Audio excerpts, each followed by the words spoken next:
अगर कोई भी दो त्रिभुज समरूप है, दो त्रिभुज क्या है भाई, पहले से लिखा हुआ है, समरूप कह दो, सिमिलर कह दो, एक ही बात। दो त्रिभुज आपस में समरूप है या कह दो कि सिमिलर है, दो त्रिभुज आपस में समरूप है तो उसके संगत भाग क्या होंगे, बराबर।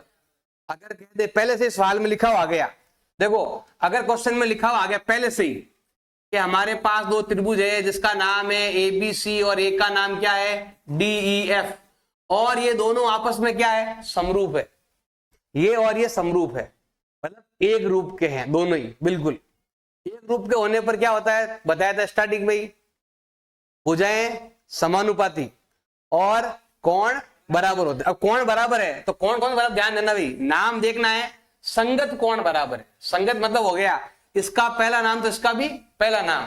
ये जो एक्सरसाइज है अगली 6.3 है ना, इसमें बस यही आपको ध्यान रखना है कि चित्र का नाम सही होना चाहिए। नाम गलत लिखा तो कोण गलत हो जाएंगे। जैसे यहां पर हम क्या कर रहे हैं, कोण के नाम देखकर हमें इनका लिखना है कौन किससे बराबर है। नंबर 1 पर कौन है, ए, नंबर 1 पर कौन है, इसका मतलब है कि कोण ए किसके बराबर होगा, कोण डी के। अब क्यों है तो आप यहां लिख सकते हैं CPST, क्या लिखोगे, इसका मतलब होता है समरूप त्रिभुज के संगत भाग बराबर है। त्रिभुज समरूप है तो इसके संगत कोण क्या होंगे, बराबर। इसका मतलब ये है, अगर समरूप पहले से ही दे रखा था, जब भी हमारे पास ऐसा आएगा ना तो हम सभी कोण बराबर लिख सकते हैं, सभी भुजाएं बराबर लिख सकते हैं। हम लिख सकते हैं कि B किसके बराबर है, E के। हम लिख सकते हैं कि C किसके बराबर है, F के। कारण क्या लिखोगे, CPST। इसका मतलब होता है हमारे पास जो त्रिभुज है वो समरूप है और समरूप त्रिभुज के संगत भाग क्या होते हैं, बराबर होते हैं। तो त्रिभुज समरूप तो संगत भाग क्या हो गए, बराबर। अब संगत भाग में कोण भी आता है और भुजा भी आती है। अब यहाँ पर कोण तो हमने ले लिए, अब हम क्या लेते हैं, भुजाएं लेते हैं।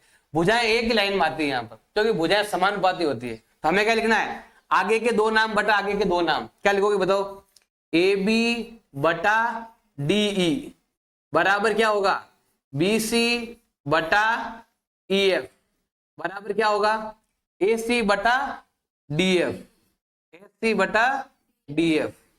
अगर मैंने पहला और लास्ट नाम लिया तो इधर से भी पहला और लास्ट नाम लेना है, जो इसका मतलब होता है, किसका मतलब होता है, CP का मतलब। CP मतलब होता है कोरस्पॉन्डिंग पार्ट। अगर आपने शुरुआत के दो लिए तो यहां भी दो लो। CP मतलब होता है संगत भाग। CP का मतलब होता है कोरस्पॉन्डिंग पार्ट, जिसको बोलते हैं संगत भाग। संगत में क्या है, पहले में पहला लो, दूसरे में दूसरा। यहां मैंने लिया पहला दूसरा तो यहां नीचे कितना आएगा, पहला दूसरा। अगर इसमें लिया मैंने दूसरा तीसरा तो यहां से लेंगे दूसरा तीसरा। अगर यहां से लिया पहला तीसरा तो यहां भी लेंगे पहला तीसरा। तो यहां पर हम क्या लिखने वाले हैं, CPST। जब भी किसी त्रिभुज में ऐसा लिखा हुआ आ जाए ना तो हम ये वाला लिख सकते हैं नीचे, और इसमें से कुछ भाग ऊपर आ जाए, जो नाम ऊपर आएंगे बाकी बचे नीचे लिखना आप। अब कैसा लिखना है, देखो उसके लिए हमारे पास 3 नियम है टोटल। कितने नियम है भी, देखो यहां तो समरूप दिया हुआ है, यहां तो मैंने क्या लिख दिया, ये दोनों क्या है, ये दोनों समरूप है तो आप इतना सारा लिख सकते हो।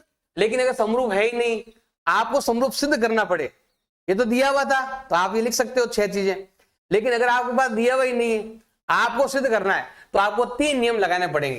कौन सा नियम है, SAS, SSS का नियम और AA का नियम। अब AA कह दो या ये कह दो, एक ही बात है, इन दोनों का मतलब एक ही होता है, अलग अलग नहीं होता है। S मतलब होता है भुजा, S को इंग्लिश में बोलते हैं साइड, और साइड का होता है S। और A मतलब होता है आपके कोण। A का मतलब क्या होता है भाई, कोण। कोण मतलब होता है एंगल, एंगल का A। एंगल का A लेते हैं, भुजा का S लेते हैं। हमें क्या करना है कि टोटल हमें भुजा है तो 2 भुजा जरूरी है, क्योंकि देखो कभी एक भुजा, अकेली भुजा कभी नहीं आएगी, पास में बराबर में एक भुजा और आएगी। तो भुजा कितनी होनी चाहिए, कम से कम 2 या फिर 3, या तो 2 भुजा लेनी है या फिर 3 भुजा लेनी है। अगर 2 भुजा लिया तो एक कोण लेना जरूरी है, तो और या फिर केवल 2 कोण ले लो। आप ये नियम नहीं लगाना है, या ये नियम भी आपको नहीं लगाना, एक भुजा कोई नियम ही नहीं होता, और इसमें RHS है, ऐसा नियम नहीं लगता है। तो ये जो नियम है ना, ये नियम इसके अंदर नहीं लगते। AAS का नियम, ASA का नियम, क्योंकि देखो 2 कोण से काम बन रहा है, तो 2 कोण से काम बन रहा है ये और ये, S क्यों लगाना, एस कभी अकेला नहीं आता है, एस के साथ एक एस और आएगा। आपको केवल ये 3 नियम लगाने, ये वाला और ये वाला। आपकी इच्छा है तो लिख दो। अच्छा है कि 2 कोण से ही काम चला लो, कि मैं तो क्या चलूंगा, केवल 2 कोण।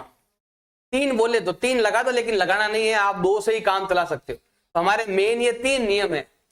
आपको इन 3 नियमों से क्या करना है, समरूप करना है। अगर नहीं है तो, समरूप नहीं है तो कैसे, देखो बताऊं आपको, देखो ध्यान देना। जैसे हमारे पास 3 तरीके, मैंने 3 नियम बता रहा हूं, कैसे देखो ध्यान देना। अगर क्वेश्चन में आपके लिखा हुआ, कहीं पर दिया हुआ है कि ये वाला जो कोण है वो इस कोण के बराबर है, और ये वाला जो कोण है वो इसके बराबर है। सवाल में दिया हुआ हो सकता है, शीर्षाभिमुख कोण हो सकता है, 90 डिग्री हो सकता है, किसी भी कारण से। आपको कारण भी लिखना है। देखो जैसे मान लो इस त्रिभुज का नाम है आपके एबीसी, क्या नाम है इसका, इसका नाम मान लो है PQR। हमें क्या करना है, यहां पर लिखना है त्रिभुज ABC व त्रिभुज PQR से। हमें पहले हर त्रिभुज में ऐसा लिखना है, अगर समरूप करना है तो। और अगर समरूप दिया हुआ है तो डायरेक्ट ये लिख दो। लेकिन क्वेश्चन में पूछ ले, नहीं सर आपको समरूप करना है, सिद्ध करके बताना है कि समरूप है या नहीं। सीधा दिया हुआ तो डायरेक्ट लिख सकते हैं, लेकिन अब बराबर अब कह दे कि समरूप नहीं है, आपको सिद्ध करना है समरूप। तो जिसको सिद्ध करना है पहले उनका नाम लिखो। फिर जैसे मान लो क्वेश्चन में दिया हुआ है कि कोण B किसके बराबर है, Q के। कोण C किसके बराबर है। अब यहां पर आपको लिखना है कारण। अब कारण कुछ भी हो सकता है, क्वेश्चन को पढ़कर देखना है आपको। सवाल में दिया हुआ भी आ सकता है, शीर्षाभिमुख कोण भी हो सकता है, 90 डिग्री कोण भी हो सकता है, कुछ भी है। तो आपको दिमाग लगाना, उभयनिष्ठ भी हो सकता है, कॉमन भी आ सकता है। मतलब ये त्रिभुज इसके अंदर ही आ जाए। जैसे मान लो ये त्रिभुज है ना, वो यहां पर है, तो ये कोण ऐसा है जो इधर भी है और पूरे में भी है, तो कॉमन भी आपके आ सकता है। आपको यहां पर लिखना है कारण। ये कोण बराबर क्यों है, उसका कारण आपके क्वेश्चन में ही लिखा हुआ रहता है, या चित्र में होता है या क्वेश्चन में लिखा हुआ रहता है। तो आपको वो कारण ढूंढना है और आपको 2 कोण बराबर करने हैं। जैसे 2 कोण बराबर कर लोगे तो आपको यहां पर क्या लिखना है, ए का नियम से मैं कह सकता हूं कि त्रिभुज ABC समरूप है त्रिभुज PQR के। अगर समरूप आ गया उसके बाद आप क्या कर सकते हो, जितने भी नियम है ना ये सब लिख सकते हो। लेकिन अब पता है कि ये तो मैंने लिख दिया ऑलरेडी। अगर मैंने ये लिख दिया है तो ये लिख दो, और ये लिख दिया है तो ये लिख दो, क्योंकि 3 तो कोण है और 3 ही भुजाएं हैं। अगर मैंने कोण का नाम यहां लिख दिया तो भुजाओं का नाम यहां लिख दो। तो आप लिख सकते हो, क्या लिख सकते हो, आप लिख देना है कि भाई जो A है, देखो B Q के बराबर है, C R के बराबर, A किसके बराबर होगा, P के। A किसके बराबर होगा, P के। और क्या लिख सकते हो, AB बटा, क्या लिखोगे, AB बटा PQ बराबर है BC बटा QR बराबर है AC बटा PR। ऐसा लिख सकते हैं। उसका कारण आप क्या लिखोगे, CPST। क्या लिखना है आपको, ये समरूप आते ही CPST लिखकर आप बाकी के सारे नाम यहां पर लिख सकते हो। जो नाम ऊपर आ गया उनको नहीं लिखना, क्योंकि वो तो हमारे पास दिए हुए हैं। जो नहीं दिए हुए ना उनका नाम हमें यहां पर लिखना है। ये पूछे तो लिखना है, नहीं पूछे तो आपको यहां तक ही चलना है।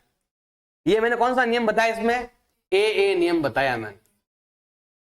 अब देखो यही चीज सेम आपको, मान लो त्रिभुज का नाम है ABC और ये है आपका PQR। अगर कह दे कि जो भुजा का अनुपात यहां है वो इसमें है, और जो इधर है वो आपके इधर है, और कह दे कि कोण B जो है वो Q के बराबर है। देखो क्या नाम त्रिभुज का, त्रिभुज ABC और त्रिभुज PQR। एग्जाम में कह दे कि आपको सिद्ध करना है कि ABC और PQR समरूप है, आपको सिद्ध करना है।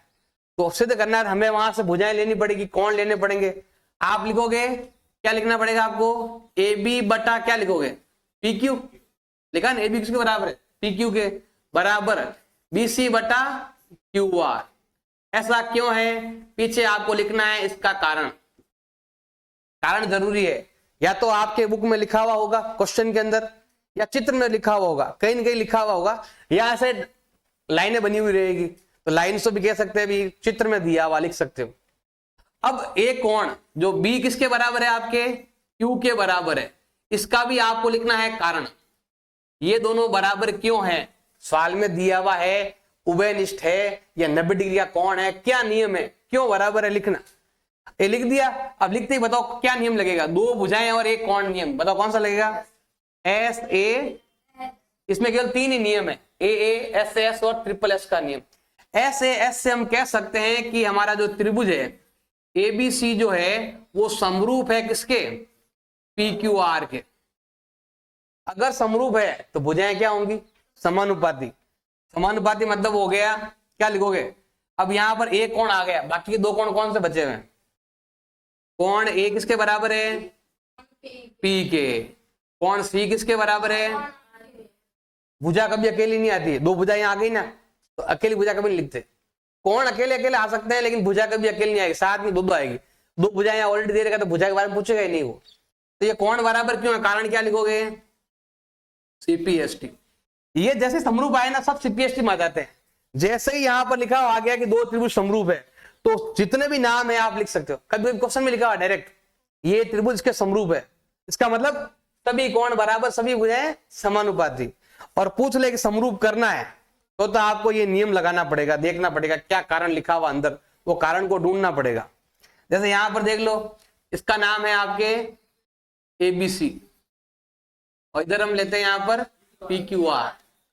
ये भुजा इसके बराबर, ये भुजा इसके बराबर समानुपाती और ये भुजा इसके समानुपाती। अगर सवाल में आ जाए ऐसा चित्र बना हुआ है, ऐसे डिजाइन बना के दे दिया कि इसके बराबर है, हमने क्या पूछा कि ये और ये समरूप है या नहीं बताओ, तो हमें क्या लेना है, त्रिभुज ए बी सी व त्रिभुज पी क्यू आर से। अब हमारे पास क्वेश्चन में क्या दिया हुआ है, ए बी किसके समानुपाती है, पी क्यू के, बी सी किसके समानुपाती है और ए सी किसके समानुपाती है, ऐसा हमारे पास क्वेश्चन में। अब यहां पर ये कारण लिखना है। अब गिवन है, पता नहीं क्या है, आपको क्या लिखना है, कारण क्यों है वो कारण आपको लिखना है। भुजा का नाप दिया हुआ है या दिया हुआ है या कोई कारण लिखना है, आपने वहां पीछे कारण देना है कि भाई क्यों बराबर है। जैसे ऐसा आया तो आप क्या लिखोगे यहां पर, एस एस एस नियम से हम कह सकते हैं कि त्रिभुज ए बी सी समरूप है त्रिभुज पी क्यू आर के। अगर इसने बोला समरूप ही सिद्ध करना है तो यहां तक ही क्वेश्चन का उत्तर हो गया। अब वो बोल रहे बताओ कि कोण बराबर है या नहीं है, तो हम लिखेंगे यस बराबर है।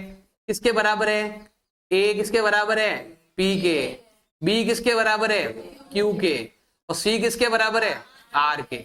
और कारण आपको यहां पर लिखना है सीपीएसटी।